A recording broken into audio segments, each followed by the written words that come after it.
اللہ کے حبیب علیہ الصلوۃ والسلام کو اچانک ایک صحابی نے دیکھا، فوراً عرض کرنے لگے یا رسول اللہ میرے ماں باپ قربان ہوں، چہرے پر نکاہت بڑی ہے، کمزوری ہے، کیا وجہ ہوگی؟ تو حضور نے ایک ٹھنڈی آہ بھری اور فرمایا میں نے کئی دنوں سے کھانا نہیں کھایا، کھجور اور پانی پر گزارا ہے۔ میٹھا کھانا بھی سنت ہے لیکن فاقہ کرنا بھی سنت ہے۔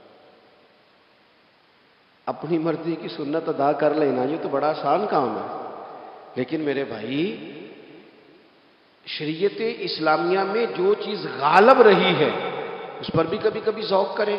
اور پھر حضور کا جو فقر ہے اختیاری ہے، نبی پاک نے مانگ کے غریبی لی اللہ تعالیٰ سے کہ یا اللہ ایک وقت روٹی دے، ایک وقت فاقہ دے۔ تو نبی کریم علیہ السلام نے فرمایا کہ میں نے کھانا نہیں کھایا، کھجور پانی پہ گزارا ہے کئی دنوں سے۔ اب اس صحابی کو حکم تو دین کا یہی ہے نا کہ اگر گھر میں کچھ ہے تو لے آؤ، ورنہ شریعت پابند تو نہیں کرتی۔ تو وہ پہلے اپنے گھر گئے، جا کے پوچھا کوئی چیز ہے؟ گھر والوں نے کہا کوئی نہیں۔ پھر وہ پڑوسیوں کے گھر میں گئے، کوئی کھانے کی چیز ہے؟ کوئی نہیں۔ رشتہ داروں سے، محلے داروں سے پوچھا، کوئی نہیں۔ چپ کر کے نہیں بیٹھے، ایک یہودی کے باغ میں گئے، کہنے لگے یار کوئی مزدوری مل جائے گی؟ وہ سجنا یار مناؤن دی خاطر اساں کی پیس بٹائے، کوئی مزدوری ملے گی؟ اس نے کہا گرمی بڑی سخت ہے، پانی کنویں کا نیچے چلا گیا، ایک ڈول پانی کا اگر نکال سکتے ہو تو ایک کھجور دوں گا۔ فرمانے لگے منظور ہے۔ کہتے میں نے اپنے کندھے سے چادر اتار کے بچھا لی، ایک ڈول پانی کا نکالتا، ایک کھجور ملتی، وہ میں اس کپڑے میں ڈالتا جاتا، چادر میں ڈالتا جاتا۔ جب ذرا میری چادر بھر گئی کھجوروں سے، میں نے اسے سمیٹا، لے جا کے حضور کی بارگاہ میں پیش کیا۔ محبوب وہیں بیٹھے تھے۔ کہتے ہیں حضور نے میرا پسینے سے شرابور وجود دیکھا اور میرے چھالوں سے بھرے ہوئے ہاتھ دیکھے اور میری تھکے تھکے وجود کو دیکھا، تو کریم نے ایک کھجور اٹھائی اور اٹھا کے منہ میں رکھی۔ حضور فرمانے لگے کس نے تجھے مجبور کیا یہ کام کرنے پہ؟ اس کی مجبوری تو کوئی نہیں نا، کس نے تجھے مجبور کیا؟ تو کہتے ہیں دو آنسو میرے بھی چھلک پڑے۔ میں نے عرض کی حضور ہمیں کوئی مجبور کر سکتا ہے؟ ہمیں آپ کی محبت نہیں مجبور کیا، حضور یہ محبت ہے جس نے مجبور کیا۔ یا رسول اللہ کائنات کی ہر چیز سے بڑھ کر آپ سے پیار ہے۔ یہ غریب آدمی، سادے لوگ ہیں، یہ بہت مہنگے تحائف لانے کی ظاہری پوزیشن میں نہیں ہیں، لیکن دیکھو نا اظہار محبت کے معاملے میں کتنا بڑا دل رکھتے ہیں۔ یا رسول اللہ صلی اللہ تعالیٰ علیہ وسلم، آقا محبت نے مجبور کیا۔ وہاں انعام نہیں ملا، ظاہری طور پر جو انعام ہوتے ہیں وہ نہیں، اس کا نہیں حضور نے اعلان کیا۔ حضور فرمانے لگے سن پھر، اگر تو مجھ سے محبت کرتا ہے تو فقر و فاقے کی تیاری کر، مصیبت کے لیے تیاری کر۔ اگر جو مجھ سے محبت کرتا ہے اس کی طرف تو مصیبتیں دوڑ کے آیا کرتی، پھر تو تیاری رکھ، پھر تو سہنا سیکھ، پھر دل بڑا کر، کشادہ کر، پھر دیکھ تجھے آزمائشیں آئیں گی، زخم پہ زخم کھا کے جی، خونے جگر کے گھونٹ پی، آہ نہ کر اب لبوں کو سی، یہ عشق ہے کوئی دل لگی نہیں۔ یہ کوئی ایسی تھوڑی ہے کہ تیری دل لگی تھی اور تو دو باتیں کر سن کے تو چلا گیا، یہ عشق ہے کوئی دل لگی نہیں۔ تو حضور کو جس انداز میں صحابہ نے چاہا، جس طرح انہوں نے نبی پاک سے محبت کی، اپنی ساری توجہات کا مرکز ذات رسالت کو بنایا، حضور کی رضا کو ہر معاملے میں مقدم جانا، ہماری ذمہ داریاں ہیں کہ ہم بھی اپنے محبوب کے لیے اپنے جذبات کو کشادہ کریں، اپنے دل میں وہ ساری باتیں پیدا کریں جس کی بنیاد پر ہمارا بھی ایمانی رشتہ نبی کریم سے مضبوط ہو سکے۔ حضرت ابو بصیر رضی اللہ تعالیٰ عنہ، نبی پاک صلی اللہ علیہ وسلم نے طے کر لیا کفار کے ساتھ، حدیبیہ کی جنگ ہوئی تو فرمایا اگر کوئی مسلمان مکے چلا جائے گا تو کافر کہنے لگے ہم واپس نہیں کریں گے، اور اگر کوئی کلمہ پڑھنے والا ستایا ہوا مسلمان مدینے آئے گا تو مسلمانوں کو واپس کرنا پڑے گا مسلمان اپنا بندہ نہیں رکھ سکتے، اور مسلمانوں کا کوئی شخص غلطی سے بھی مکے چلا گیا تو مکے والے واپس نہیں کریں گے۔ حضرت ابو بصیر رضی اللہ تعالیٰ عنہ صحابی تھے، باپ نے، بھائی نے، محلے والوں نے قید کیا ہوا تھا کلمہ پڑھنے کی وجہ سے، پیروں میں زنجیریں تھیں، بیڑیاں تھیں، کسی طریقے سے جیل توڑ کے دوڑے، مدینے پہنچے۔ کہتے ہیں رستے میں کسی آدمی کے ساتھ گھوڑے پہ کچھ دیر بیٹھا، پھر پیدل چلا۔ صحابہ کہتے ہیں اتنا دردناک منظر بڑا کم ہم نے دیکھا۔ ابو بصیر جس گلی سے گزرتے وہاں خون پھیل جاتا، ان کی ٹانگیں خون سے کٹتی، وہ زنجیریں بندھی ہوئی، در رسول پہ حضور میں بھاگ کے آیا ہوں۔ کہتے ابھی نبی پاک صلی اللہ علیہ وسلم ان کی بات سن ہی رہے تھے کہ پیچھے سے قریش کے 2 سپاہی بھی آ گئے، کہنے لگے یہ بھاگ کے آیا ہے اور آپ کا وعدہ تھا کہ آپ واپس کریں گے۔ چشم زدن میں ذرا سوچنا، چشم زدن میں تھوڑی دیر کے لیے غور کرنا کہ ہمیں ہمارا استاد، ہمارا پیر دھتکار دے کہ جا دوڑ جا، تو کہتے ہیں بسم اللہ جناب یہ جا رہے ہیں۔ ایمان کی پختگی دیکھیں، اس نے تو ہمیں نکال ہی دیا جی، وہ کیسا بندہ ہے، یہاں تو کسی کے یہاں کوئی فاتحہ پڑھنے نہ جائے تو لوگ بگڑ جاتے ہیں۔ کہتے ہیں اس نے سلام نہیں لی، فاتحہ نہیں پڑھی، بس ختم، اس کو احساس ہی نہیں۔ حضرت سیدنا ابو بصیر سامنے کھڑے، سامنے 2 سپاہی آ گئے، ذرا دیکھیے ایمان کی پختگی، ایمان، یقین اور استقامت۔ امام بہقی نے دلائل کے اندر لکھا ہے، فرماتے ہیں نبی کریم صلی اللہ علیہ وسلم نے ان کی طرف دیکھا تو حضور کی مقدس آنکھیں آنسوؤں سے بھر گئیں۔ حضور نے فرمایا ابو بصیر تیری تکلیف مجھے نظر آ رہی ہے، پر میں نے وعدہ کیا ہوا ہے، میں نے وعدہ۔ بھائی یہاں ڈٹ کے رہنا بڑا مشکل ہے، یہاں قائم رہنا بڑا کٹھن مرحلہ ہے، یہاں آزمائش کے موقع پر دین پر انہوں نے تو رکھا ہی نہیں، لوگ تانے دیتے ہیں، باتیں کرتے ہیں، رکھا ہی نہیں، تو پھر ان کا بنتا ہے۔ حضور نے فرمایا تجھے جانا پڑے گا۔ صحابہ کہتے ہیں پورے مدینے میں ایسے تھا جیسے سوگ کا سما ہو۔ جب وہ 2 سپاہی حضرت ابو بصیر کو پکڑ کے لے جا رہے تھے تو وہ پلٹ پلٹ کے پیچھے دیکھتے تھے، پلٹ پلٹ، پیروں میں خون ہے، آنکھیں آنسوؤں سے بھری ہوئی۔ فرماتے ہیں جب وہ پلٹ رہے تھے تو مدینے کی گلیاں بھی رو رہی تھی۔ میرے نبی پاک جب وہ آنکھوں سے اوجھل ہو گئے تو حضور بیٹھ گئے زمین پہ، نبی پاک نے رونا شروع کر دیا۔ فرمایا اللہ تو نے اس شخص کی مدد فرمانی ہے، اس پر کرم کرنا ہے، اللہ اس کا خیال فرمانا، اس کے لیے دعا کی۔ حضور روئے۔ حضرت ابو بصیر باہر نکلے تو وہ جو کافر تھے نا وہ کہنے لگے تو بڑا بنتا تھا ان کا، انہوں نے تجھے رکھا نہیں، تجھے رکھا بھی نہیں۔ تو حضرت ابو بصیر نے تھپڑ مارا منہ پہ، کہنے لگے میں وہ نہیں جو تھوڑی سی بات سے بدل جاؤں، ایمان، یقین اور استقامت کی دولت ملی ہوئی ہے۔ آپ فرمانے لگے میرا تو ایمان اور پختہ ہو گیا ہے کہ میرا نبی اپنے وعدوں کا بڑا پابند ہے، میرا رسول اپنے وعدوں کا بڑا پابند ہے۔ حضرت ابو بصیر کہتے ہیں مدینے کی سرحد گزر گئی تو میں نے کھینچی تلوار، ان میں سے ایک سپاہی، اب آؤ میرے مقابلے میں جس نے آنا ہے۔ ایک کو مارا، دوسرا بھاگ گیا۔ فرماتے اب میں مکے جا نہیں سکتا تھا، جاؤں گا تو وہ زیادہ ماریں گے، مدینے حضور نے قبول نہ فرمایا۔ فرماتے ایک جنگل میں جا کے العیس نام کی ایک بستی تھی، وہاں ڈیرا لگا لیا، دریا کے کنارے، پانی پی لیتا، پتے کھا لیتا، تن تندور ہڈاں دا بالن تے اسی ہاواں نال تپایا، کپ کپ مکیاں پیڑے کیتے تے اتوں صبر پلے تھلایا، تن دی ہانڈی تے من دا سالن اتے لون صبر دا پایا، غلام فریدا وے میں ساری تیری، غلام فریدا وے میں ساری تیری، تینوں اجے یقین نہیں آیا۔ فرماتے سالوں پتے کھائے، اب جو بھی وہاں سے تنگ ہوتا وہ میرے پاس آ کے پناہ لیتا، جس کو مکے والے مارتے میرے پاس آ کہتے ہیں، تانے دینے والے آ کے کہتے ہیں تم کس طرح کے نوکر ہو، تمہیں تو انہوں نے رکھا ہی نہیں۔ ہم نے کہا چپ کر جا، وہ ہمارے آقا ہیں، وہ ہمارے آقا ہیں، رکھیں تب بھی ٹھیک ہے، نہ رکھیں اللہ اکبر۔ ایمان دیکھو، قوت دیکھو، جیڑیاں خسماں دی وچ رضا وسن بھاگ جاگ جاندے اونا گولیاں دے تے میں گڈی ہتھ ڈور سجن دے، او جنج رکھے اونج رہنا ہے، واجب نہیں جے وچ شریعت مندہ خسم نو کہنا۔ فرمایا بس ٹھیک ہے، جس طرح حضور راضی ویسے ہی ہم راضی۔ حضرت ابو بصیر رضی اللہ تعالیٰ عنہ کے پاس 300 صحابہ کٹھے ہو گئے، 300۔ حضرت ابو بصیر جب مدینے کی سرحد سے گزر رہے تھے نا تو نبی پاک نے ایک آواز دی تھی، فرمایا ابو بصیر ایک وقت آئے گا کہ میرا پیغام تجھ تک پہنچے گا، ایک ٹائم آئے گا حضرت ابو بصیر سے جب کوئی کہتا نا کہ زندہ کس بات پہ ہو، تو فرمانے لگے مصطفیٰ کے فرمان پہ بڑا یقین ہے، بلاوا آئے گا، مجھے بلاوا، مجھے یقین ہے کہ مجھے بلاوا، بڑی امید ہے سرکار قدموں میں بلائیں گے، اور کرم کی جب نظر ہوگی مدینے، مجھے یقین ہے کہ مجھے بلاوا۔ حضرت ابو بصیر رضی اللہ تعالیٰ عنہ فرماتے ہیں کہ وقت گزرتا گیا، 300 لوگ کٹھے ہو گئے۔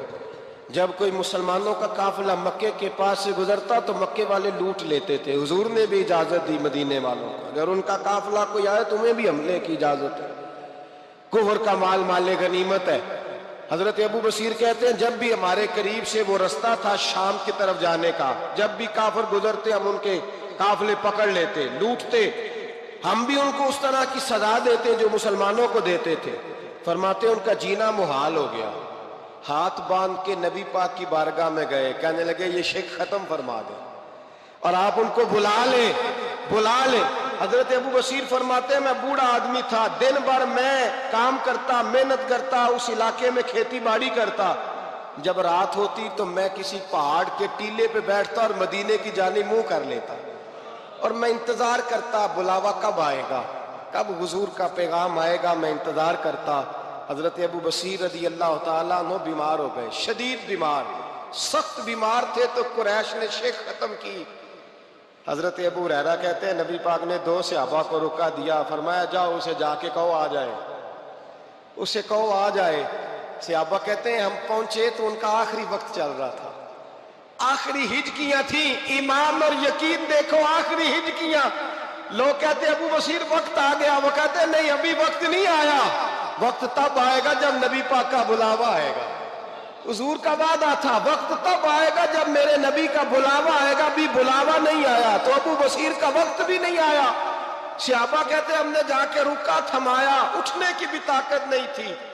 جب حضور کا رکا لیا نا تو دونوں یوں مٹھیاں بند کر لی، گویا جھوم جھوم کے نعرے لگانے لگے آؤ دیکھو میرے نبی کے وعدے کتنے سچے ہیں، آؤ دیکھو حضور کے وعدے، چومتے حضور کا نامہ، سر پہ رکھتے، سینے سے لگاتے، اور کہتے ہیں پھر بلند آواز سے کلمہ پڑھنے لگے، کہنے لگے حضور میں حاضر ہوا، یا رسول اللہ میں آیا، کہتے بلند آواز سے کلمہ پڑھا اور ان کی روح پرواز کر گئی، ان کی روح پرواز کر گئی۔ نبی رحمت صلی اللہ علیہ وسلم کے غلاموں کا یقین، اعتماد اتنے اعلیٰ درجے کا۔ ایک صحابی ہیں حضرت خزیمہ رضی اللہ تعالیٰ، ابو داؤد شریف میں حدیث موجود ہے، نبی پاک علیہ السلام نے ایک یہودی سے گھوڑا خرید لیا، حضور نے فرمایا آ میرے ساتھ میں تمہیں پیسے دیتا ہوں۔ اللہ کے محبوب تھوڑا آگے تشریف لے گئے، یہ ذرا تھوڑے فاصلے پہ پیچھے آ رہا تھا، راستے میں لوگوں نے اس کو کہا کہ تو نے تو سستا بیچ دیا ہے، گھوڑا تو مہنگا ہے، قیمت زیادہ لگا دی، یہ مکر گیا۔ محبوب کریم علیہ السلام نے پیسے تھمائے، پیسے لو، گھوڑا دو، کہنے لگا کون سا گھوڑا، میں نے تو بیچا ہی نہیں۔ اب جب سودا ہوا تھا گھوڑے کا تو حضور تھے یا وہ یہودی تھا، تیسرا شخص ہی کوئی نہیں تھا، کون سا گھوڑا، کیسا گھوڑا، اپنا حق چھوڑ دینا یہ بھی بعض اوقات بزدلی ہوتا ہے۔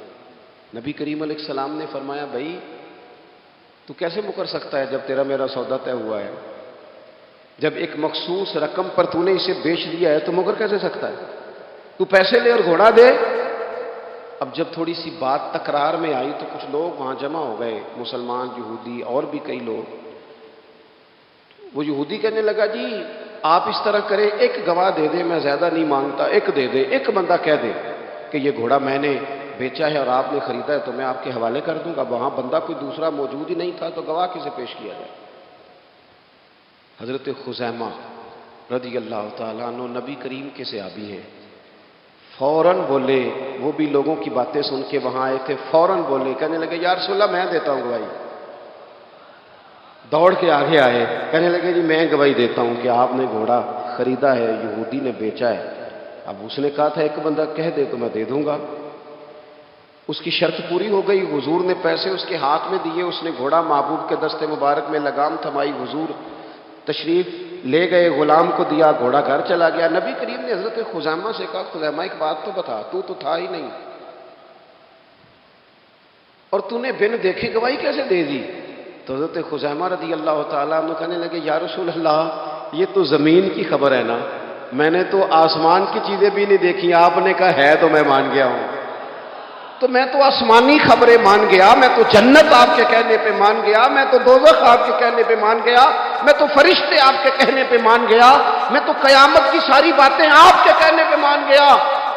وہ بتا رہے ہیں، گویا وہ سمجھا رہے ہیں، یا رسول اللہ میں نے تو رب بھی نہیں دیکھا، تو آپ کے کہنے پر مان گیا، اور جب اتنی ساری چیزیں آپ کے کہنے پہ مان گیا ہوں تو گھوڑا تو چیز ہی کوئی نہیں۔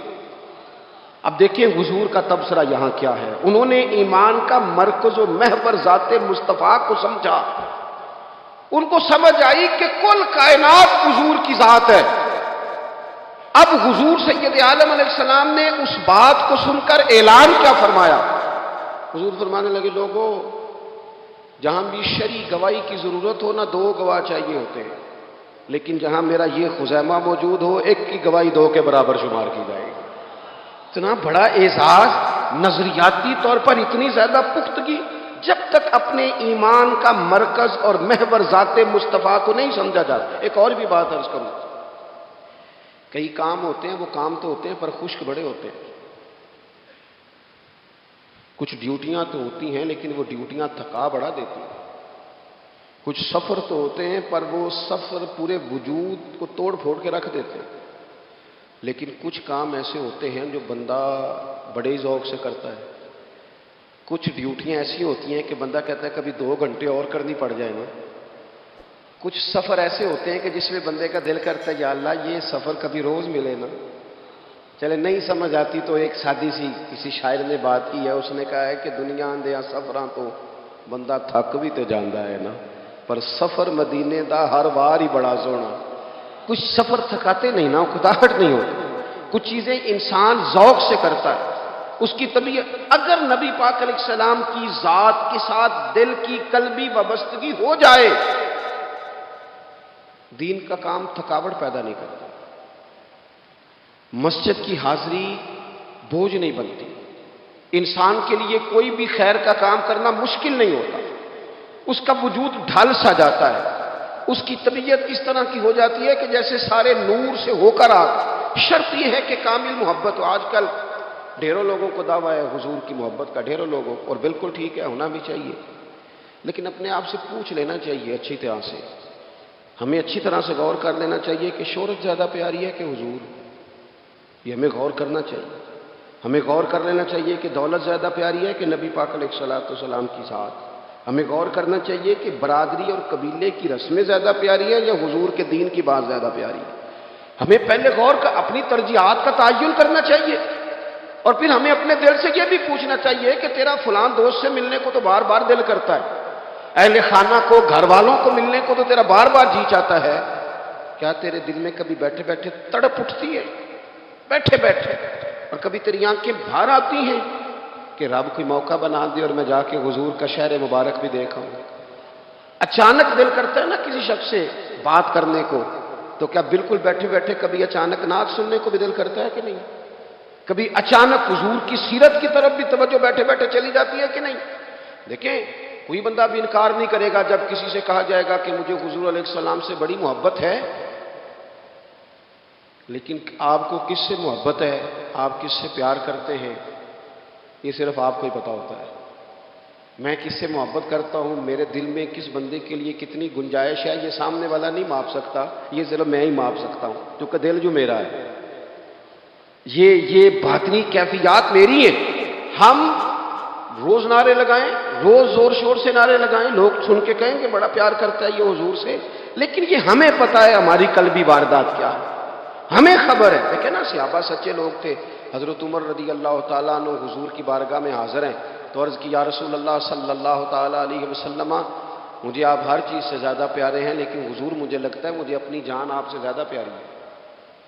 سچ بولنا ہے نا، نیرا دعویٰ نہیں کرنا، بات کو کھول کر بیان کر کے واضح کر کے بیان کرنا۔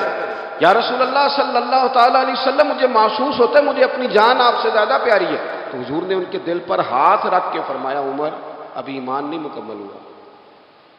تو حضور کے دست پاک کا فیض آیا کہ حضرت عمر اسی وقت بول پڑے، عرض کرنے لگے حضور آپ حکم کریں میں جان بھی قربان کرنے کو تیار ہوں۔ اپنے آپ سے بات کرے، اپنے اوپر تھوڑی توجہ دے، دوسروں کو تبلیغ کرتے، دوسروں کو واز کرتے، دوسروں کو نصیحت کرتے، دوسروں کو سمجھاتے تو بڑا وقت گزر گیا۔ اب تھوڑا سا نا اعلیٰ حضرت رحمۃ اللہ علیہ سے لوگوں نے کہا آپ واز کہیں، تو فرمانے لگے ابھی تو میں اپنے نفس کو نہیں واز کہہ سکا، اپنے آپ سے میں ابھی گفتگو نہیں کر سکا، تقریر نہیں کر سکا، تو لوگوں کو کیا واز کروں۔ ہم تھوڑا سا نا اپنے اوپر توجہ دیں، حضور کی محبت کا جو ذوق صحابہ کے ہاں ہے۔ آج بڑے سارے لوگ نہیں ہیں جو بچ بچ کے بات کرتے ہیں، بچ بچ کے۔ میں تو اپنے زمانے میں دیکھتا ہوں کہ سیاسی لیڈروں کے نعرے لگاتے وقت لوگوں کو کوئی کسی قسم کی آر محسوس نہیں ہوتی۔ وہ گاڑی جو کبھی کسی غریب کے ہاسپٹل جانے کے کام نہیں آئی، سیاسی لیڈر کا جلسہ ہو تو وہ بھی گاڑی اندر سے نکل آتی ہے، اور اس پر 10 بندے چڑھ جائیں تو ٹوٹنے کا بھی کوئی خطرہ محسوس نہیں ہوتا۔ لیکن وہ لوگ جو اتنا تگڑا کر کے اپنے لیڈر کا نعرہ لگا رہے تھے، انہیں چاہیے تو نا کہ اس سے کئی 100 گنا بڑھ کے ان کی زبانوں پہ حضور کے تذکرے جاری ہوتے، اور ان کی زبانیں پوری طرح تر ہوتی درود و سلام سے۔ لیکن آپ دیکھ لیں ہم اپنی اپنی فیلڈ میں، اپنے اپنے معاملات میں کتنے زیادہ مضبوط ہیں اور کتنے زیادہ آگے ہیں، لیکن ذات رسالت معاب کے معاملے میں ہمیں وہ جوش، وہ محبت جس کا ہم اظہار کرتے ہیں، ہمیں اسے کیفیات میں لانا چاہیے۔ اور کچھ لوگ ایسے بھی ہیں جو اس معاملے میں بھی بڑے سنجیدہ ہو کے رہنا پسند کرتے ہیں۔ وہ کہتے ہیں نہیں جی نہیں، اب میں جلوس میں جاؤں، اور میں حیران ہوتا ہوں جو قوم روز کوئی نہ کوئی جلوس نکالتی ہے، وہ نبی پاک کا جلوس آتا ہے تو وہ شرعی دلائل پوچھنے شروع کر دیتی ہے کہ بھئی اس پر کوئی دلیل ہے؟ تو میں نے کہا یہ جو روز نکلتے ہیں ان پر دلیلیں ہیں؟ کبھی کسی نے سوال نہیں کیا، کبھی کسی شخص نے کوئی بات نہیں کی، اور یہاں لوگ دلائل کی دنیا میں اتر آتے۔ وارفتگی، شوق، حضور کی جو مرکزی حیثیت ہے دین میں، نبی پاک کے ساتھ قلبی رشتہ، مضبوط وارفتگی۔ عروہ بن مسعود ثقفی کفر کی طرف سے نہ سفیر بن کے آئے تھے حدیبیہ میں۔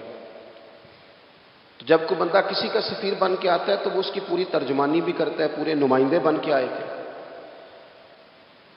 یہاں کچھ وقت انہوں نے حضور کے صحابہ کے ساتھ گزارا اور واپس گئے، تو جا کے کہنے لگے لوگوں میں سفیر آدمی ہوں، میں نے کافی ساری دنیا دیکھی ہے۔ سفیر جو ہوتے ہیں نا مختلف ممالک میں تعینات، وہ مختلف تہذیبوں کو دیکھتے ہیں، مختلف حکومتوں کو دیکھتے ہیں، مختلف نظریات کا مطالعہ کرتے ہیں۔ کہنے لگے میں مختلف قسم کے لوگوں کو دیکھ کے آیا ہوں، کیسر و کسریٰ کے بڑے بڑے دربار میں نے دیکھے، اور عرب کے اندر کچھ ایسے لوگ بھی تھے اس دنیا میں کہ جو اپنے آپ کو سجدہ کرواتے تھے، معاذ اللہ۔ کہا میں نے بڑے بڑے دربار دیکھے ہیں، لیکن میں عجیب رنگ دیکھ کے آیا ہوں رسول پاک کے غلاموں کا حضور کے ساتھ۔ یعنی حضور سجدہ کرنے سے منع کرتے ہیں، لباس سادہ پہنتے ہیں، کوئی بڑا تخت نہیں لگاتے، کوئی بڑا نبی پاک محل نہیں بناتے، حضور زمین پر تشریف فرما ہیں وہیں وضو کرتے ہیں، اور کسی کو حضور رغبت بھی نہیں دیتے یہ کام کرنے کی۔ لیکن باوجود اس کے جو وہاں کیفیت عروہ بن مسعود نے دیکھی وہ صحیح بخاری میں موجود ہے۔ کہنے لگے میں عجیب نظارہ دیکھ کے آیا ہوں کہ حضور بلغم شریف اپنے ناک سے نکالتے ہیں۔ بلغم ماں بڑا پیار کرتی ہے نا بچے سے، تو اس کی ناک سے یا گلے سے کبھی بلغم نکل آئے تو اماں نا ایسے ایسے ادھر منہ کر کے پھینکتی ہے، ایسے کر کے پھینکتی ہے، کبھی نکالنی بھی پڑے گی۔ صحیح کہہ رہا ہوں میں؟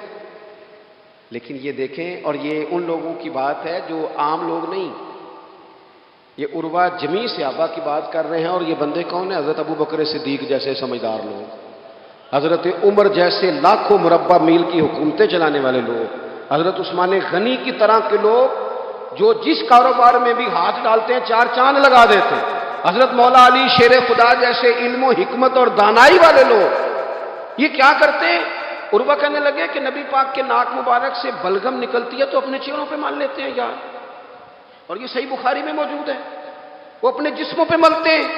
اور کہنے لگے جب وہ وضو کرتے ہیں نا حضور، تو وہ جو وضو کا بچا ہوا پانی ہے اس کے لیے ان کے جذبات اس طرح کے ہیں کہ لگتا ہے وہ لڑ پڑیں گے آپس میں، وہ لڑیں گے کہ یہ قطرہ مجھے چاہیے، یہ حضور کے مقدس جسم سے لگا ہوا ہے۔ اور میرے امام کو تو پھر بات کہنی آتی ہے نا، اعلیٰ حضرت فرماتے ہیں جو حضور کے قدموں سے لگ کے دھومن بن جائے نا وہ تو آب حیات ہوتا ہے، وہ پی لینے والے تو مرتے ہی نہیں وہ لوگ تو باطنی طور پر ہمیشہ زندہ رہتے ہیں۔ کہتے ہیں جس کے قدموں کا دھوون ہے آب حیات ہے، وہ جانے مسیحا ہمارا نبی۔ اور جس کی 2 بوند ہیں کوثر و سلسبیل ہے وہ رحمت کا دریا ہمارا نبی۔ عروہ کہنے لگا وہ تو لڑ پڑیں گے، اور تیسرا عروہ کہنے لگا میں نے عجیب منظر وہاں دیکھا ہے کہ حضور کوئی حکم کرتے ہیں تو ہر بندہ پہل کرتا ہے، جلدی کرتا ہے حکم ماننے، تیزی دکھاتا ہے۔ اور تیسرا میں نے یہ دیکھا ہے جب حضور گفتگو کرتے ہیں تو ان پر اس طرح کا رعب طاری ہوتا ہے کہ وہ تو نظر بھر کے حضور کا چہرہ بھی نہیں دیکھتے۔ کہنے لگا یہ کیفیات میں ان لوگوں کی دیکھ کے آیا ہوں جو اپنے حبیب سے اتنی محبت کرتے ہیں، وہ کبھی بھی حضور کے دین کا جھنڈا نیچے نہیں آنے دیں گے، وہ کبھی بھی کسی کفر کی نفاق کی سازش کو آگے نہیں بڑھنے دیں گے۔ تو کافر تو کل بھی اس بات کا اظہار کر رہا تھا کہ ہمیں جو ڈر لگتا ہے مسلمانوں سے وہ اس بات سے لگتا ہے یہ اپنے نبی کے ساتھ بڑے جڑے ہوئے، ان کا رشتہ حضور کے ساتھ بڑا مضبوط، اور امت سوال جواب کر رہی ہے، امت ترازو لے کے بیٹھی ہے کہ اتنا علم تھا معاذ اللہ اور اتنا نہیں تھا، یہ کر سکتے تھے اور یہ نہیں کر سکتے، ان کو یہ کہنا چاہیے اور یہ نہیں کہنا چاہیے۔ بھئی یہ تو ہمارے بزرگ پرانا فیصلہ کر گئے، وہ کہتے ہیں بعد از خدا بزرگ توئی قصہ مختصر، اور حضور رب کے بعد سب سے بڑے ہیں، یہی مختصر قصہ ہے۔ تو حضور سید عالم کے ساتھ جو قلبی وابستگی ہے، نبی کریم علیہ السلام نا مدینہ شریف میں جب ہجرت کر کے تشریف لے گئے تھے تو حضرت ابو ایوب انصاری رضی اللہ تعالیٰ عنہ کے گھر میں حضور نے قیام فرمایا تھا۔ ہمارے پاس بہت ساری چیزیں ایسی ہوتی ہیں جن کی طلب بڑی ہوتی ہے، لیکن جب وہ حاصل ہو جاتی ہیں پھر ان کی طلب نہیں رہتی۔ ایک چیز آپ کے پاس ہمیشہ رہنے لگ جاتی ہے، پھر اس کے ادب آداب زیادہ نہیں رہتے، یہ ایک مزاج ہے۔ عام آدمی، چلے میں اپنی بات بتاتا ہوں آپ کو، عام آدمی جو ہوتا ہے نا وہ قرآن شریف کے غلاف کو بھی چومتا ہے، پھر قرآن پاک کو بھی چومتا ہے، پھر وہ بڑے احترام سے کھول کے رکھتا ہے، لیکن ہمارے مدارس میں جو حافظ ہوتے ہیں وہ نہیں زیادہ چومتے، ان کے پاس رہتا ہے نا ہر وقت، وہ لا کے رکھتے، ادب کرتے ہیں، کوئی بے ادبی نہیں کرتے، اللہ معاف کرے، لیکن جس طرح سے عام آدمی اس کو بار بار چومتا ہے یا ذوق کا اظہار کرتا ہے، دیکھیں حافظ بیچ بیچ میں سے ناراض ہونے لگ گیا مجھ سے، آپ ناراض نہ ہوں لیکن چلو بات کر تو لینے دو نا جو ٹھیک ہے، وہ کر تو لینے دو۔ یہ ہوتا ہے بعض اوقات جو چیز بالکل قریب آ جاتی ہے نا، یعنی ایک چیز آپ کا مقصود ہے اور اگر وہ مقصود مل گیا تو وہ جو درویش نے کہا تھا نا کہ یہی بہتر ہے کہ پردوں میں وہ پردہ پوش رہے، اس کی بھی بڑی حکمتیں ہوتی ہیں، اس لیے کہ جو تڑپ، ملنے کی تڑپ کی جو لذت ہے وہ کئی دفعہ وصال کی لذت نہیں ہوتی، تو یہی بہتر ہے کہ پردوں میں وہ پردہ پوش رہے، اور وہ اگر پردے ہٹا دے تو پھر کسے ہوش رہے۔ جب آپ کو وہ چیز میسر آ جاتی ہے تو پھر اس کی قدر، اسی لیے حضرت عمر فاروق رضی اللہ تعالیٰ عنہ کا یہ طریقہ تھا کہ جب لوگ حج کر لیتے تھے نا تو فرماتے تھے حج ہو گیا اب اپنے اپنے گھر جاؤ، زیادہ دیر نہ رہو حرم شریف میں، زیادہ دیر رہو گے تو قدر نہیں کرو، اب جاؤ۔ بڑی دلچسپ ہوتی ہیں بے ترتیب ملاقاتیں، کبھی کبھی ملنے میں ذوق زیادہ ہوتا ہے، لطف زیادہ ہوتا ہے، طمانینت زیادہ ہوتی ہے۔ حضرت ابو ایوب انصاری کہتا ہے مجھے مقصود مل گیا، کرم ہو گیا، میں منتظر تھی، میری روح میری نظر کی حضور میرے گھر تشریف لائیں، حضور آ گئے، کرم ہو گیا، رحمت ہو گئی۔ اب ایسا نہیں ہے کہ ان لوگوں کو مقصود مل گیا ہے تو بس بات ختم ہو گئی، اب وہ سمجھ گئے کہ میرے تو گھر آ گئے تو میرے لیے تو ساری بات ہی کھل گئی ہے۔ ان کی ادبی معرفت کا یہ عالم تھا اور نبی پاک کے ساتھ ان کی وابستگی کا یہ حال تھا کہ کہتے ہیں میں نے نا، میرے گھر کی 2 منزلیں تھیں، میں نے نچلی والی منزل حضور کے لیے چھوڑ دی تاکہ نبی کریم صلی اللہ تعالیٰ علیہ وسلم کے زیارت کے لیے لوگوں نے آنے جانا ہے تو لوگوں کے لیے آسانی رہے۔ فرماتے ہیں نیچے حضور آرام فرما ہے اور میں اوپر والی منزل پہ تھا، جا کے چارپائی پہ لیٹ گیا، یہ مسلم شریف میں آپ کو ملے گا، اس کی اصل ملے گی آپ کو۔ فرماتے ہیں میں آرام سے جا کے چھت پہ لیٹ گیا، رات کا تھوڑا سا پہر گزرا تو میرے دل میں خیال آیا ابو ایوب تو اوپر ہے اور حضور نیچے ہے، پائے نظر ہوش میں آ، یہ کوہ نبی ہے، آنکھوں سے بھی چلنا یہاں بے ادبی ہے، اور امام فرماتے ہیں حرم کی زمین اور قدم رکھ کے چلنا، ارے سر کا موقع ہے وہ جانے والے، کہا حضور نیچے، فرماتے ہیں ساری رات میں ایک دیوار کے ساتھ پیچھے ہو کے بیٹھا رہا، ساری رات یہ سوچتا تھا کہیں میں وہاں نہ چل دوں جہاں حضور آرام فرما ہو، میرے قدم نہ آ جائیں۔ میں تڑپتا رہا، مقصود پاس آ گیا ہے، وہ چیز حاصل ہو گئی ہے، لیکن اس کی تڑپ میں اضافہ ہوا ہے، احترام بڑا ہے، یعنی اب سوچ رہے ہیں کہ میں ان کا ادب کیسے کروں، ان سے محبت کیسے کروں، کس اعزاز سے انہیں بٹھاؤں۔ فرماتے ہیں کہ تڑپ کے میں صبح حاضر بارگاہ ہوا، میں نے کہا یا رسول اللہ کریم کرم ہو جائے، میری تو بساط ہی نہیں، میں چھت پہ کیسے گزارا کروں گا؟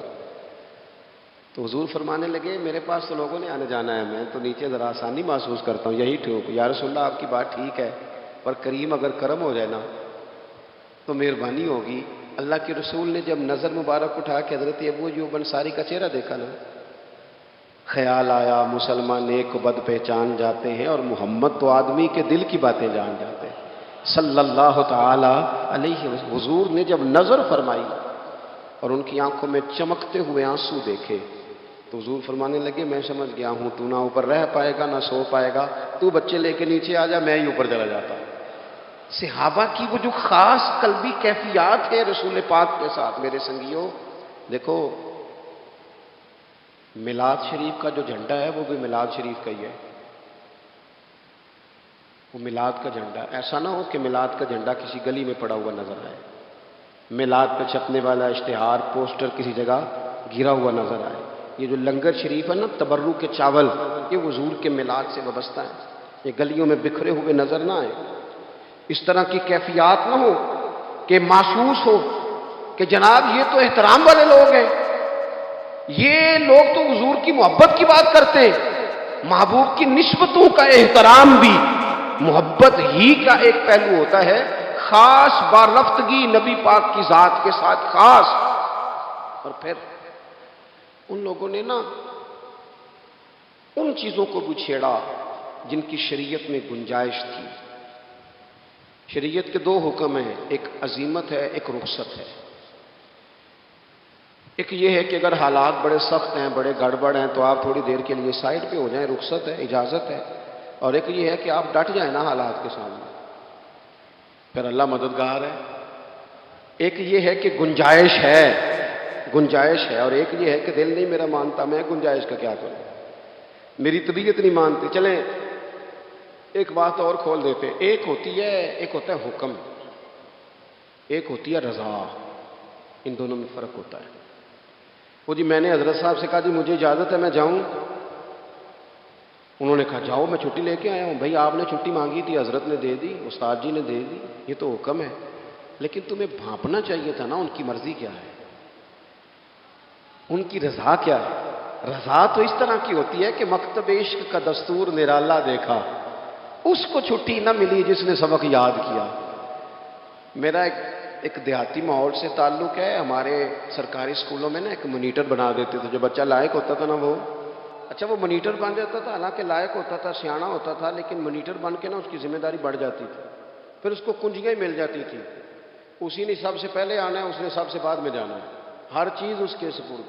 پیار جو زیادہ کریں ان کی ذمہ داریاں بھی زیادہ ہوتی ہیں۔ یہ کیا بات ہوئی کہ میری محبت زیادہ ہے تو میں مسجد میں غیر حاضر ہوں، میں حضور کا میلاد شریف زیادہ مناتا ہوں تو میں نے سنت شریعت کو اپنایا ہی نہیں۔ محبت مجھے حضور سے زیادہ ہے، لیکن حضور نے جو حقوق العباد ادا کرنے کا سبق پڑھایا ہے اس پر میری توجہ ہی نہیں۔ بھئی اگر آپ کا پیار زیادہ ہے تو پھر آپ کی ذمہ داری بھی زیادہ ہے، پھر آپ کو زیادہ حساس ہونا چاہیے۔ حضرت ام شریح کہتی ہیں میں عورتوں کو بلاتی، کہتی میری بات سنو، جب وہ قریب آتی تو میں نے نبی پاک کا دین بتاتی، سائیڈ پہ کر کے کونے میں نہ تھوڑا او یار آپ ذرا اس کا لطف تو لیں، اس کا ذائقہ تو دیکھیں۔ حضرت ام شریح کہتی ہے میں گھر گھر جاتی بتاتی، تو کافروں کو پتہ چل گیا کہ یہ تبلیغ کرتی ہے، انہوں نے مجھے بلایا، کہنے لگے تیرے برادری اور قبیلے کا مسئلہ نہ ہوتا تو ہم تجھے قتل کر دیتے، اب ہم تجھے واپس بھیجتے ہیں۔ چند مردوں کو میرے ساتھ کیا، مجھے گھوڑے اور اونٹ کی ننگی پشت پر باندھ لیا۔ ننگی پشت پر لمبا سفر کرنا مشکل ہوتا ہے، پسینہ آئے بڑی تکلیف ہوتی ہے گھوڑے پر بیٹھ، اب وہ کوئی کجاوا نہیں، کوئی چیز نہیں، اسی طرح باندھ کے لے گئے۔ اور فرماتی ہیں کہ 3 دن اور 3 راتوں کا وہ سفر تھا، رستے میں وہ خود چھاؤں میں بیٹھتے اور مجھے باندھ کے دھوپ میں ڈال دیتے۔ 3 دن میں نے زمین پر چلنے والی کسی چیز کی آواز نہیں سنی، لیکن وہ جب جب نبی پاک کے دین کی بات پوچھتے تو میرا کلیجہ خوشی کے ساتھ ٹھنڈا ہو جاتا، آنکھیں کھل جاتی اور میں کہتی کیا بات ہے میرے نبی پاک کے دین کی۔ اس کیفیت میں بھی وہ تبلیغ کی لذت اپنی جگہ موجود۔ حضرت ام شریک رضی اللہ تعالیٰ عنہ فرماتی ہے ایک جگہ انہوں نے مجھے لٹا دیا باندھ کر، پیاس بڑی شدید تھی، پانی پینے کو دیتے نہیں تھے، روٹی کھانے کو، یہ ایک عورت کی بات کر رہا ہوں، یہ خاتون کی بات کر رہا ہوں۔ آج کل تو ہمارے بچے شام کو سالن ٹھیک نہ پکا ہو تو موبائل توڑ دیتے ہیں، یہ قوم نہیں میدانوں میں جا سکتی، جہاد نہیں کر سکتی۔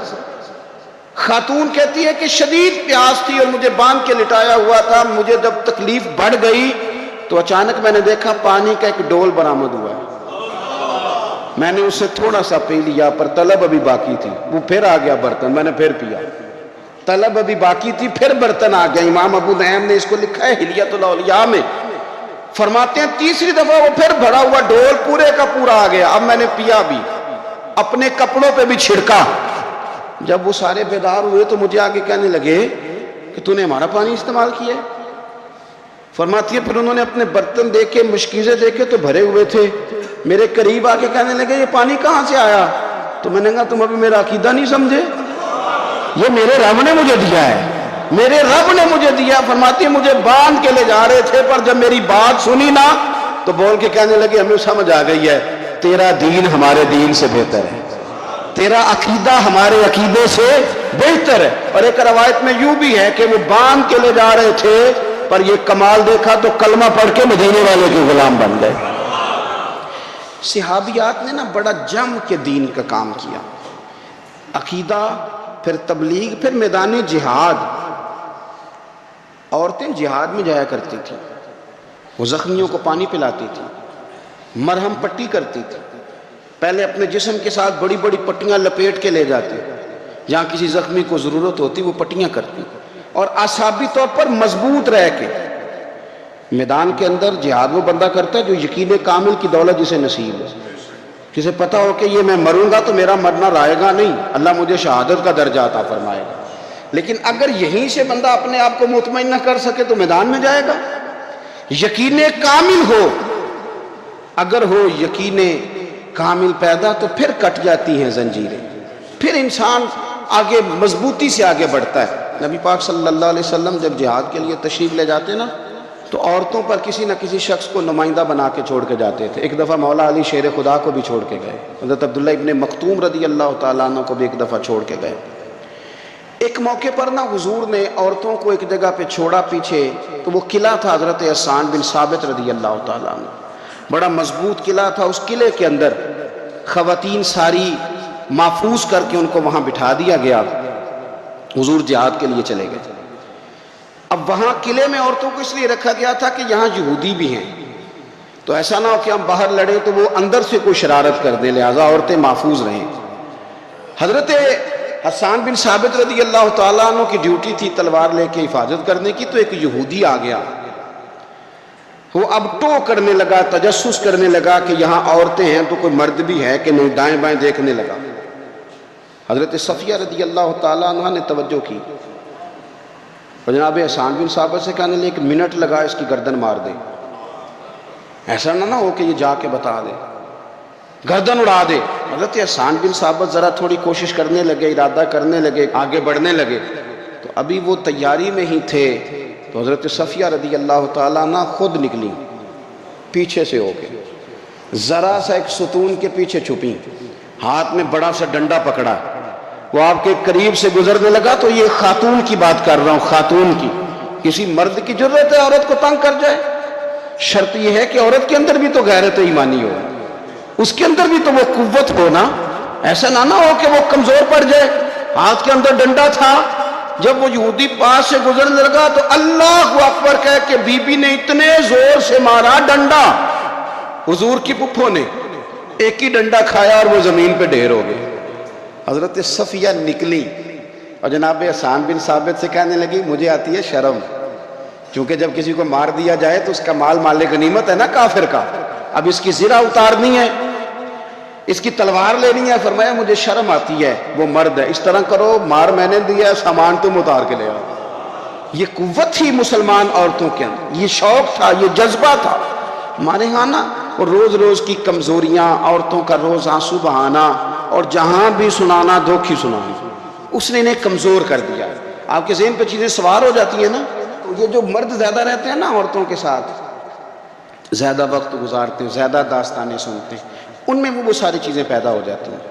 آپ نے ناراض نہیں ہونا، میں دعوے سے کہتا ہوں کہ جو جوان اپنی اماں کے اور ابا کے شکوے کرنے لگ جاتا ہے نا، اس نے 1.5 گھنٹہ باتیں سنی ہیں بی بی کی، ایسے مفت میں نہیں شکوے کر رہا، اس نے ہلکا ہلکا کہیں جی جی بھی کیا ہے، تو تب یہ ساری کہانیوں نے جنم لیا۔ آپ جس کی صحبت میں بیٹھیں گے اس کا کچھ نہ کچھ اثر، بلکہ عارف رومی تو کہتے ہیں کہ شیر کے بچے کو بکریوں میں چھوڑ دو، بکری بن جائے گا۔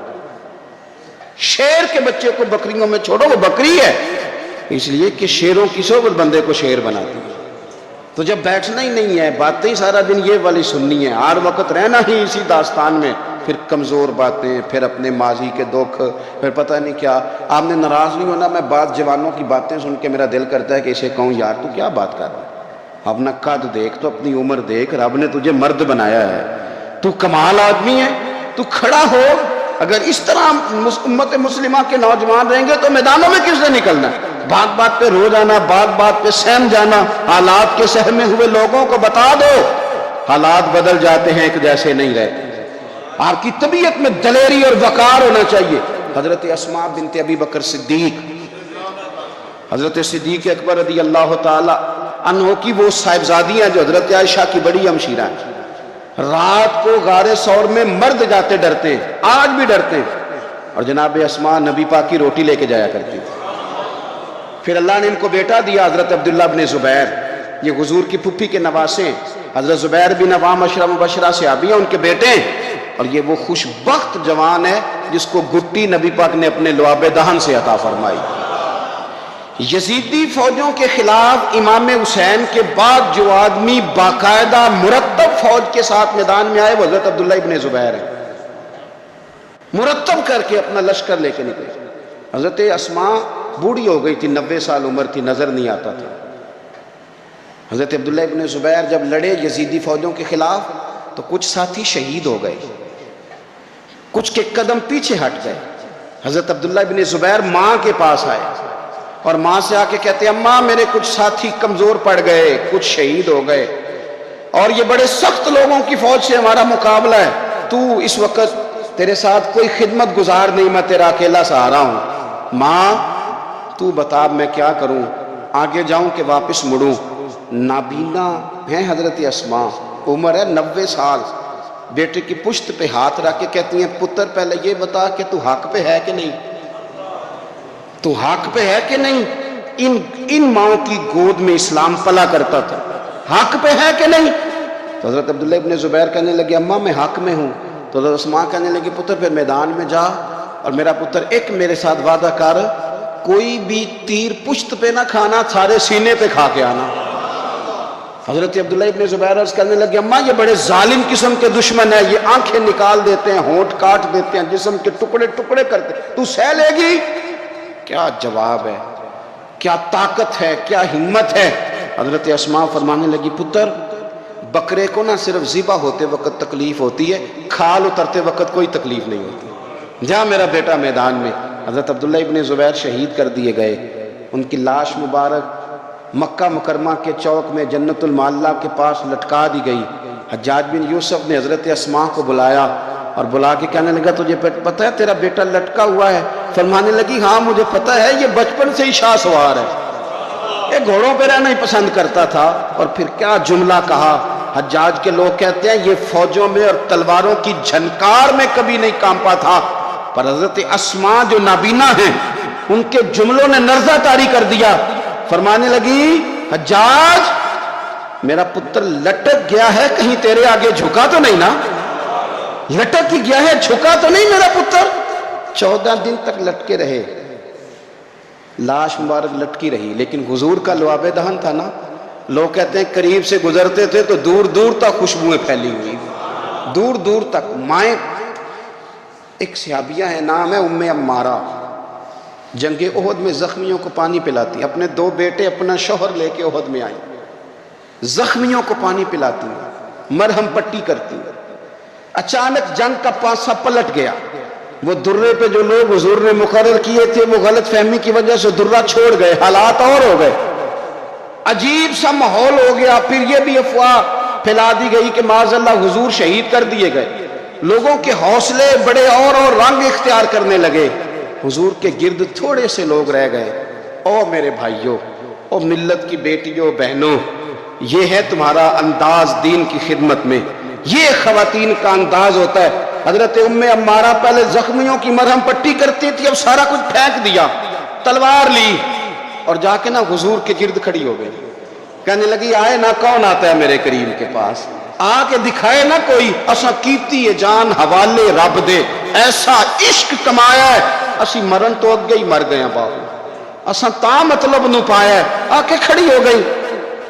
حضور فرماتے ہیں میں دائیں دیکھتا تھا تو ام عمارہ ہوتی تھی، میں بائیں دیکھتا تھا تو ام عمارہ ہوتی تھی، آگے دیکھتا تھا تو ام عمارہ، پیچھے ام عمارہ۔ حضور فرمانے لگے تو بہت سارے لوگوں سے سبقت لے گئی ہے، تو بڑے سارے لوگوں سے آگے نکل گئی ہے، ان کو زخم لگ رہے ہیں، تیر آ رہے ہیں، پر خاتون ہو کے ڈٹی ہوئی ہے، رسول اللہ صلی اللہ علیہ وسلم کے سامنے کھڑی، حضور پر آنے والے تیر اپنے وجود پہ لیتی ہیں۔ او میرے عزیز، رسول پاک علیہ السلام نے فرمایا تجھے رب نے بڑا حوصلہ دیا ہے، اتنا گہرا زخم بازو میں آیا کہ غار بن گئی، غار۔ اللہ کے پیارے محبوب نے نظر کرم فرمائی، حضور نے فرمایا کچھ مانگ لے، کہنے لگی سونیا اگر میری خدمت قبول ہے تو دعا کر دیں اللہ قیامت کے دن بھی آپ سے دور نہ کرے، رب دور نہ کرے۔ حضور نے دعا کر دی، اے اللہ اس کو اور اس کے خاندان کو قیامت میں بھی میری رفاقت دینا۔ حضور کی دعا سنی تو باہر نکلی، فرمانے لگی لوگوں لو پھر میں نے اپنا مقصد پا لیا ہے، میں کامیاب ہو گئی ہوں، اب دنیا کی کوئی مصیبت بھی میرے اوپر آئے تو مجھے کوئی پرواہ نہیں، اس لیے کہ مدینے والے نے یہاں بھی کرم فرما دیا ہے، وہاں بھی کرم فرما دیا ہے۔ یہ طاقتیں تھیں ان خواتین کی۔ ایک تابعی بزرگ تھے حضرت ابو عبد الرحمن فروغ، صاحب تاریخ بغداد نے لکھا ہے وہ جہاد پہ چلے گئے، 30,000 دینار اپنی بیوی کو جاتے دفعہ دے گئے، کہنے لگے لو پاس رکھ لو، اور بیٹا بھی ماں کی گود میں ہی تھا، کچھ نے لکھا پیدا ہو چکے تھے، کچھ کا کہنا ہے کہ ان کے جانے کے 1-2 ماہ بعد بیٹے کی ولادت ہوئی، اور بیٹے کا نام کیا ہے ربیعہ بن ابو عبد الرحمن، اور یہ بیٹے وہ ہیں جو حضرت امام مالک جیسے لوگوں کے استاد ہیں، حضرت حسن بصری جیسے لوگوں نے ان سے پڑھا، خود جہاد پہ چلے گئے۔ آج تو فوجیوں کی نوکری ہے نا جی، ان کا یہ نظام ہے کہ وہ جاتے ہیں، انہیں تنخواہ ملتی ہے، چھٹی پہ آتے ہیں۔ اس زمانے میں یہ تھا کہ مال غنیمت سے حصہ ملتا تھا، اور فتوحات کا یہ طریقہ تھا کہ یہ علاقہ فتح ہوا تو آگے چلے گئے، وہ فتح ہوا تو آگے چلے گئے، وہ فتح ہوا تو آگے چلے گئے، کسی نے لوٹنا ہے تو پابندی نہیں تھی، لوٹ سکتا ہے۔ کچھ لوگ جہاد میں ہی رہتے تھے۔ حضرت ابو عبد الرحمن فروغ 27 سال جہاد میں رہے، 27 سال۔ یہاں تو خاوند باہر ہو تو بہت ساری عورتیں کہہ دیتی ہیں کہ تیرے ابے نے نظر پیسے کمائے، مصیبتیں تو ساری میں نے دیکھی، معاذ اللہ۔ بعض جگہ، سب نہیں لیکن بعض جگہ کہہ دیتی ہیں کہ وقت تے سارے میں کیتے۔ 27 سال شوہر چلا گیا، واپس نہیں آیا، 30,000 دینار دے کے چلے گئے۔ 27 سال کے بعد خیال آیا گھر کا، اب بیٹا محدث بن گیا، عالم بن گیا، اور کمال یہ کہ رہتے کہاں تھے؟ حضور کے مدینے میں، مدینہ النبی میں، مدینہ منورہ میں صلی اللہ تعالی علیہ وسلم۔ اور ان کے صاحبزادے حضرت ربیعہ یہ مسجد نبی میں، حضور کی مسجد میں بیٹھ کے نبی پاک کی حدیث پڑھایا کرتے۔ آئے گھر، دروازے پہ دستک دی، صاحبزادے نے دروازہ کھولا، نہ باپ بیٹے کو پہچانتا ہے نہ بیٹا باپ کو۔ جناب ابو عبد الرحمن اندر داخل ہونے لگے تو صاحبزادے نے کہا بوڑھے میاں میرے گھر میں بغیر اجازت کے کیوں داخل ہو رہے ہیں؟ تو وہ کہنے لگے تو بتا تو نے میرے گھر پہ قبضہ کیوں کر رکھا ہے؟ اب جب بات زیادہ بڑھ گئی تو دونوں جانب سے لوگ جمع ہو گئے، شور اٹھا تو اندر سے والدہ نے سنا، پردہ سرکا کے دیکھا کہ میرے شوہر آ گئے 27 سال کے بعد، 27 سال کے بعد۔ تو آپ اپنے صاحبزادے سے کہنے لگی بیٹا ان کو اندر آنے جو، تمہارے والد ہیں۔ بڑا روئے باپ بیٹا، بڑا روئے۔ ماں اور بیٹے کی محبت کا بھی اندازہ نہیں، پر قرآن پاک پڑھے نا تو 2 مثالیں باپ اور بیٹے کے پیار کی بھی ملتی ہیں۔ ایک حضرت یعقوب علیہ السلام کا جناب یوسف سے پیار، اور ایک حضرت ابراہیم کا حضرت اسماعیل سے پیار، اور جناب اسماعیل کی جناب ابراہیم کی فرما برداری کی مثال، اس کا بھی جواب کوئی نہیں۔ باپ اتنا رو رہے ہیں اور بیٹے کی یاد میں، اس کا بھی اندازہ کوئی نہیں کر سکتا۔ باپ بیٹا مل کے بڑا روئے۔ عصر کی نماز کا وقت ہو گیا۔ حضرت ربیعہ جو محدث ہیں وہ وضو کر کے مسجد شریف چلے گئے۔ یہ ابھی چونکہ سفر سے آئے تھے، انہوں نے کھانا وانا کھایا، تھوڑی دیر بیت گئی تو یہ نہیں پوچھا پیچھے حال کیا رہا۔ پوچھتے ہیں اپنی بیوی سے میرے 30,000 دینار کہاں ہیں؟ تو اہلیہ کہنے لگی مسجد جائیں نا، حضور کی مسجد میں عصر پڑھ کے آئیں پھر میں بتاتی ہوں پیسے کہاں۔ حضرت ربیعہ نے امامہ باندھا، جبہ پہنا، حضور کی مسجد میں بیٹھے اور حدیث پاک کا درس دے رہے ہیں۔ سامنے حضرت حسن بصری جیسے، امام مالک جیسے لوگ بیٹھے۔ حضرت ابو عبد الرحمن فروغ جو ان کے والد تھے، عصر کی نماز پڑھ کے نا تو پوچھتے ہیں ایک شخص سے، یہ کون ہے نوجوان کالی داڑھی والا؟ عمر زیادہ نہیں پر کس طرح شوق سے حضور کا دین بیان کر رہا ہے، کون ہے؟ تو بتانے والے نے کہا کہ حضور ایک نا ابو عبد الرحمن نام کے بزرگ ہیں، وہ 27 سال سے جہاد میں گئے ہوئے ہیں، یہ ان کا بیٹا ہے۔ یہ سنا کہ میرا پتر اتنا بڑا عالم، چھم چھم آنسو بہے، داڑھی بھر گئی آنسو، حضور کی مسجد میں تشکر کے آنسو، خوب روئے خوب روئے۔ اٹھے گھر گئے اور جب آنسوؤں بھرا چہرہ لے کے گھر آئے تو اماں ساری بات ہی سمجھ گئی، کہنے لگی دیکھا ہے وہ بیٹے کو حدیث پڑھاتے، اب پتہ چلا میں نے آپ کے 30,000 دینار کہاں خرچ کیے، میں نے آپ کا پیسہ ضائع تو نہیں کیا۔ حضرت ابو عبد الرحمن فروغ فرمانے لگے رب تجھے صلہ دے اور میری طرف سے بھی دے، تو نے تو کمال کر دیا ہے۔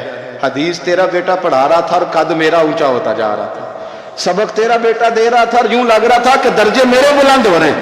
تو ماؤں نے کمال کیا، انقلاب کیا، بیٹیوں نے بہنوں نے دین کے لیے ہمیشہ اپنا کردار پیش کیا۔